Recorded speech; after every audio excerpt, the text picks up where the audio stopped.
کچھ عورتیں ایسی ہیں کہ بعض وجوہات سے بے حجاب گھومتی ہوں، کم از کم مان لے کہ ہاں یہ غلطی ہے، بس کچھ ایسے ہیں میرے حالات کہ میں نہیں کر رہی حجاب۔ جسٹیفائی نہ کرے کہ اسلام میں حجاب ہے، یہ مولویوں کی داخل کی ہوئی چیز، قرآن کی آیت میں کچھ اور لکھا ہے، حدیث کچھ اور ہے۔ شریعت نہ بنائے، کیونکہ شریعت بنانا شرک کی حد سے، ایک چیز اللہ نے بنائی ایک ہم بنا، جہاں جسٹیفیکیشن آ جاتا ہے نا وہاں سے ساری خرابی شروع ہوتی ہے، ورنہ گناہ ہم سے ہوں، ہم معصوم نہیں ہیں، ہم فرشتے ہیں۔ اللہ بنا رہا، اللہ کو معلوم ہے ہم نے کیا غلط، اپنی غلطی ریئلائز کرے، اور جہاں غلطی ریئلائز کر کسی وجہ سے ڈیو ٹو اینی ریزن پھر بھی غلطی کو کنٹینیو کرنا چاہ رہا ہے تو بار بار یہ دل میں مانتے رہے، لوگوں سے کہتے رہے، اچھا کہیں بھی نہ انٹرفیئر ہی نہ کرے اس مسئلے میں، لیکن جہاں پہ انٹرفیئر کرتے بھائی داڑھی قرآن میں کہاں لکھی، خمس کہاں سے آیا قرآن، تقلید تو ہی نہیں کہ اسلام میں یہ سب بنے، یہ جسٹیفیکیشن ہے نا خرابی یہاں آتی ہے۔ تو اب یہ ہے کہ مامون ایک وقت آیا کہ مامون نے اپنی غلطی مان لی کہ فرزند رسول میں بہت شرمندہ ہوں، ابھی چھپا رہا تھا لیکن جب اس کی سمجھ میں نہیں آ رہا ہے کہ کیا ہوا ہے، میں بہت شرمندہ ہوں، میں نے رات کو آپ پہ اٹیک کیا تھا تلوار سے، لیکن مولا میں حیران ہوں کہ آپ کے بدن پہ ذرا سا بھی کٹ نہیں لگا، اندھیرا بھی نہیں تھا، امام کے کمرے میں بہت تیز روشنی تھی، ہم رات کو آرام کرتے ہیں یا ٹی وی وغیرہ دیکھتے ہیں، یا آج کے بچے ہیں تو آئی پیڈ اور انٹرنیٹ اور اس سے سیل فون پہ لگے ہوتے ہیں، امام کیا نماز شب چل رہی ہے تو تیز روشنی، مولا مجھے پتا ہے میں نے اٹیک بھی کیا اور ایک نہیں پتہ نہیں کتنی دفعہ، امام اگر یہ کہتے کہ میں معصوم ہوں اللہ مجھے بچا رہا ہے تو ختم، پھر یہ واقعہ امام کا واقعہ بنتا ہم سے کوئی پریکٹیکل کوئی تعلق نہیں تھا، امام نے اپنے ہاتھ کی جانب اشارہ کیا کہ دیکھ رہے ہو کیا مولا ایک تعویذ بندھا ہوا ہے، کہ یہ تعویذ ہے کہ جس نے مجھے تیری تلوار سے بچایا، گھبرا کے اس نے کہا مولا کیسا تعویذ ہے، کہا یہ میرے جد کا تعویذ ہے کہ ہرن کے کھال پہ لکھ کے جو اسے اپنے بازو پہ باندھے یا اپنے بچے کے بازو پہ باندھے اس کو اللہ ہر مصیبت و پریشانی سے بچائے گا۔ آگے ایک جملہ اور سن لیجئے جو میں نے آدھا دوپہر کی مجلس میں بتایا تھا، جو وہاں نہیں بھی تھے تو کوئی حرج نہیں، وہی کہ کچھ دنوں کے بعد رومن امپائر یورپ کی الائنس فورس نے مسلمانوں پہ اٹیک کیا، مامون کو خود جانا پڑا، اتنا بڑا اٹیک، مولا کے پاس آیا فرزند رسول اسلام کے بچانے کے لیے جا رہا ہوں، یہ تعویذ مجھے مل سکتا؟ امام نے باقاعدہ بازو پہ بندھا ہوا تعویذ کھول کر اپنے ہاتھ سے مامون کے ہاتھ پہ باندھا جو امام کے باپ کا قاتل، لیکن اس وقت بات اسلام کی ہو رہی ہے، اس وقت بات یونٹی کی ہو رہی ہے، اس وقت بات مسلمین کی ہو رہی ہے، اپنے باپ کے قاتل ہاتھ میں امام کا قاتل یہ تعویذ باندھا، اور البتہ تعویذ کا اثر اس وقت ہے جب یہ ہرن کی کھال پہ ہو۔ سنا تو ہے کہ یہاں کینیڈا میں بہت زیادہ ڈیئر اور ہرن ہوتے ہیں، اب پتہ نہیں ان کی کھال اویلیبل ہے نہیں، کیونکہ آج کل شکار اور ہنٹنگ میں مسئلہ، پاکستان سے نہ لائیے، پاکستان میں اول تو کاغذ پہ لکھ کے تعویذ دیتے ہیں تو کاغذ کے تعویذ کا وہ فائدہ نہیں، اور دوسرا اگر کبھی دیتے بھی ہیں وہ ہرن کی کھال کہہ کے بیچتے ہو، بکری کی کھال ہو۔ اب آپ میں سے کون اتنا ایکسپرٹ ہے کہ بکری اور ہرن کے درمیان فرق محسوس کر سکے؟ تو خلاصہ یہ ہے کہ یہ تعویذ لیکن عقیدے کے ساتھ پہنا جاتا۔ کراچی آپ کو پتا ہے نا، ہر بچے کے ہاتھ میں ٹی ٹی ہے، ہر جوان کے ہاتھ میں کلاشنکوف۔ مجلس کے بعد باہر نکلا ایک نوجوان میں کلاشنکوف کے ساتھ، مولانا یہ تعویذ ہم کو بھی لکھ دیجیے گا، ہم تو ایسے ایسے مہم پر اور مشن پہ جاتے ہیں، ہمیں تو بہت ضرورت ہے۔ اچھا ٹھیک ہے لکھ دیں گے، کہا لیکن پہلے آپ کو ملا کے کلاشنکوف آپ کے اوپر خالی کروں گا تاکہ پتا چلے کہ یہ روایت صحیح ہے کہ نہیں، اور آپ صحیح کہہ رہے کہ نہیں کہہ رہے۔ آپ کے کہنے پہ باندھ کے گئے مارے گئے تو پہلے آپ کے یہ بہت سنجیدہ واقعہ میرا تو نہیں ہے، میرے بہت ہی قریبی دوست شہید علامہ سنتورابی صاحب، باندھوں گا آپ کے ہاتھ پہ، پہلے آپ کے اوپر چلاؤں گا پورا بس، پھر اگر افیکٹو ہے تو پھر میں آپ کو ہدیہ بھی دوں گا اور لے کے بھی جاؤں۔ تو خیر اللہ نے مامون جیسے شرابی اور ظالم کے ہاتھ سے نویں امام کو بچایا تو تقی کہلاتا ہے۔ تقی کے دوسرے معنی بہت عجیب، امام کے لیے تو یہ معنی صحیح نہیں، لیکن ہمارے اور آپ کے لیے ایک میسیج ہے اور اسی پہ آج کی مجلس اختتام۔ تقی کے دوسرے معنی ہے بچنا، غلطیوں سے گناہوں سے، امام تو خیر ہے ہی معصوم، یہ اسی تقی سے لفظ متقی نکلا، تقوی نکلا، بچنا گناہوں سے، خدا کی نافرمانی سے، اس لیے امام کو تقی کہا جاتا ہے۔ اب یہاں پہ میرا ایک سوال، آج میں صبح کی ایک مجلس میں چوتھے امام کے حالات پڑھ رہا تھا، میں نے کہا تھا چوتھے امام سجاد ہیں، تو یہ لقب تو مولا کو ملنا چاہیے، چوتھے امام زین العابدین، کیا علی عابدین کی زینت نہیں؟ چوتھے امام سید الساجدین کہ چوتھے کیا مولا ساجدین کے سردار نہیں؟ چوتھے امام ذو الثقبات ہیں گٹوں والے، اتنے گٹے پڑتے تھے سجدے کی وجہ سے، تو کیا مولا علی کے سجدے کم تھے؟ بھئی لقب ملے گا جو پہلا آدمی آتا ہے پہلے اس کو مل جاتا، چوتھے امام تک یہ لقب اللہ نے اٹھا کے کیوں رکھا؟ تو اس کی ریزن جو بتائی بھئی مجلس تھی، آج نویں گناہ سے، غلطیوں سے، شریعت کے خلاف کاموں سے اپنے آپ کو بچانے پر، تو اگر یہ لقب امام کے لیے استعمال ہو سکے، جو ہمارے ہاں متقی بنتا ہے، تقی ہمارے گھروں میں آئے تو متقی بنے گا، تقی امام کے گھر میں آئے تو معصوم بنے گا، مطلب دونوں کا ایک۔ تو یہ لقب اتنے دن تک اللہ نے بچا کے کیوں رکھا؟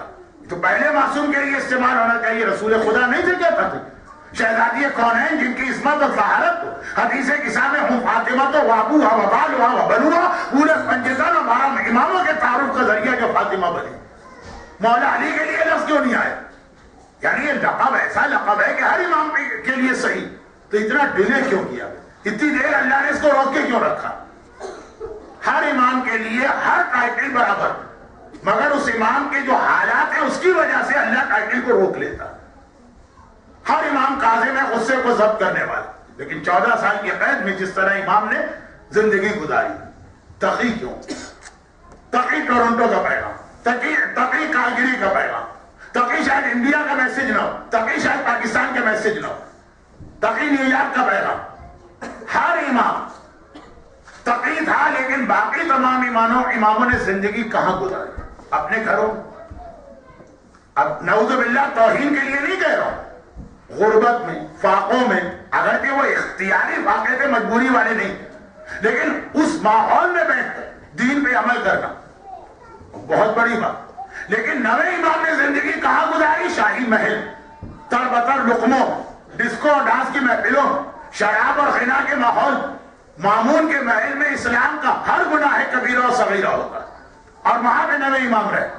بھائی ایک آدمی ایسے گھر میں رہے جہاں سب نمازی اور پھر وہ نمازی بنے، یقیناً وہ بھی بڑی بات، اور ایک آدمی ایسے گھر میں رہے جہاں سب شرابی اور پھر یہ شراب چھوڑ کے نماز شب کے لیے کھڑا ہو، اس کو جاتا ہے کرے۔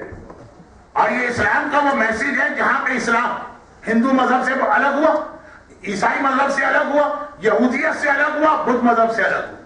ہندوؤں میں کیا؟ اللہ کی زیادہ عبادت کرنا، ہمالیہ کی چوٹی پہ جاؤ دنیا سے کٹ کے وہاں اللہ اللہ کرنا، وہ اتنا مشکل نہیں ہے۔ آپ پڑھتے ہوں گے نا پاکستان میں جب تک تھے 40 سال ہم نے ہمالیہ کے پہاڑ کے اوپر یہ عبادت کی ہے تو اللہ نے ہمیں یہ طاقت دی۔ وہ لسبیلا کے اندر بھی ایک بہت بڑے عامل بابا تھے، بڑے عامل آرام باغ میں تھے، 80 سال ہمالیہ کے اوپر عبادت کی۔ آپ کی ایج کیا ہے؟ 25 سال۔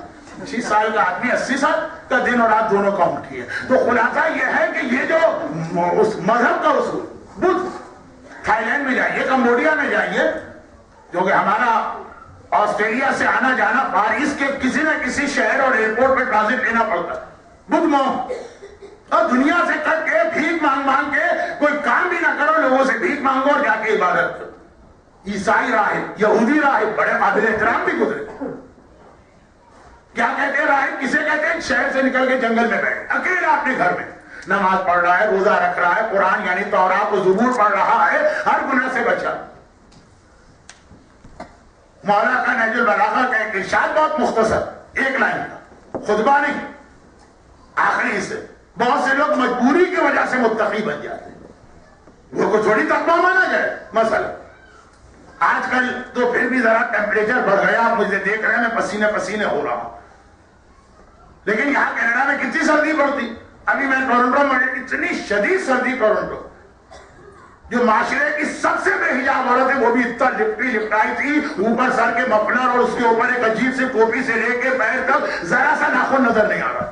ہم نے کہا او ہو، ہمیں تو نجف و قم میں بھی ایسی پردے کی بو نظر نہیں آ رہی۔ کہا مولانا یہ موسم والا پردہ ہے، انہی کو دیکھیے گا شاپنگ مال میں یا اپنے جاب کے اوپر، یا یہ کہ جب یہ گرمی آئے گی۔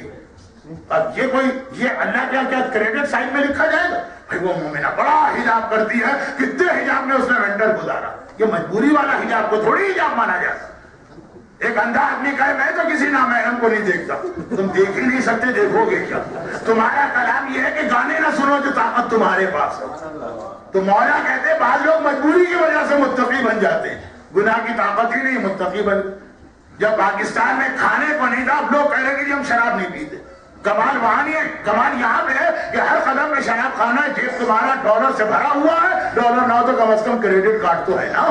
یہاں بچو ان کا کمال، یہ کمال یہاں حضرات کا کمال ہے، یہاں حضرات کو کریڈٹ جاتا ہے. یہ اسلام کا مزاج. جنگل میں بیٹھ کے عبادت کرنا کیا کمال ہے؟ اسلام کہتا ہے ہم اس کو مانتے ہی نہیں.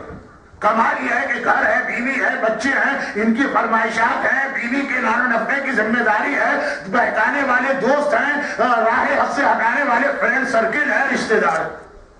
شادی بیاہ میں جو گناہ ہوتے ہیں مکس گیدرنگ رشتہ داروں کی وجہ سے آدمی کرتا. برتھ ڈے پارٹی میں جو اتنے سارے گناہ ہیں کہ میوزک بھی چل رہا فلاں بھی چل رہا، وہ اپنے دوستوں کی وجہ سے کرتا. یعنی جو رکنا بھی چاہتے نہیں رک پاتے. کا کمال ہے اس ماحول میں بیٹھ کے اپنے آپ کو گناہ سے بچانا. ہندو ساتھی نے ہمالیہ کی چوٹی پر اکیلے بیٹھ کے عبادت کر لی، وہ کوئی کمال نہیں. بدھ موک نے تبت کے ایک عبادت خانے میں جا کے عبادت کی، کمال نہیں. عیسائی اور یہودی راہب نے دنیا چھوڑ کر جنگل میں عبادت کی، کمال نہیں. کمال ہے بیوی ہو، بچے ہوں، گھر والے ہوں، دوست ہوں، رشتہ دار ہوں، دنیا میں قدم قدم پہ شراب خانے ہوں، قدم قدم پہ ڈسکو ڈانس کلب ہو، قدم قدم پہ کیسینو لوٹو ہو، قدم قدم پہ حرام روزگار. اور پھر آدمی کہے صرف خدا کی خاطر میں اپنے آپ کو ان سب سے بچاؤں گا. یہ ہے تقویٰ.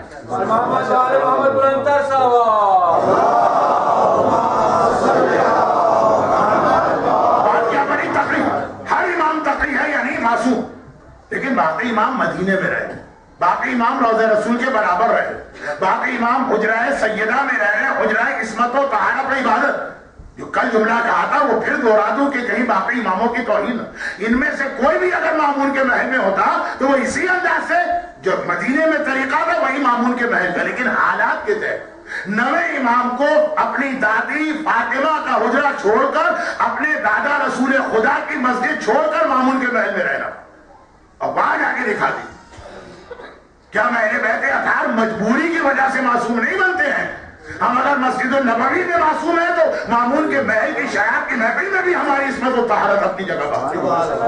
یہ نویں امام کا لقب تھا. اور یہاں پہ یہ اسی سیکوینس میں ایک بات کہہ دوں، اگرچہ یہ بھی ایک الگ تقریر ہے لیکن بہرحال اب آپ حضرت عاجز آ گئے ہوں گے. وہ سیکوینس کہ یہ مامون نے نویں امام کو محل میں لا کے رکھا ہی اس لیے کہ ان کی صرف 8 سال کی عمر تھی اور باپ شہید ہو گئے. کہ یہ بہت چھوٹا اور باپ بھی اس کے سر میں نہیں ہے، اس کو محل میں لا کے رکھو تو جس رنگ میں ہم ہیں بچہ جس رنگ میں رہے گا، رنگ جہاں لے جا کے رکھیں گے ویسا بن جائے گا. مامون نے اس لیے 8ویں امام کے لیے یہ کوشش نہیں کی، لے کر ان کو بھی اپنے محل میں آیا، لیکن شراب اور ڈسکو کا ماحول نعوذ باللہ نہیں دیا. پتا ہے کہ یہ اس وقت 50 سال کی ہے. نویں امام بہت چھوٹے، یہ دشمن ہمارے بچوں کو ٹارگٹ کر رہا.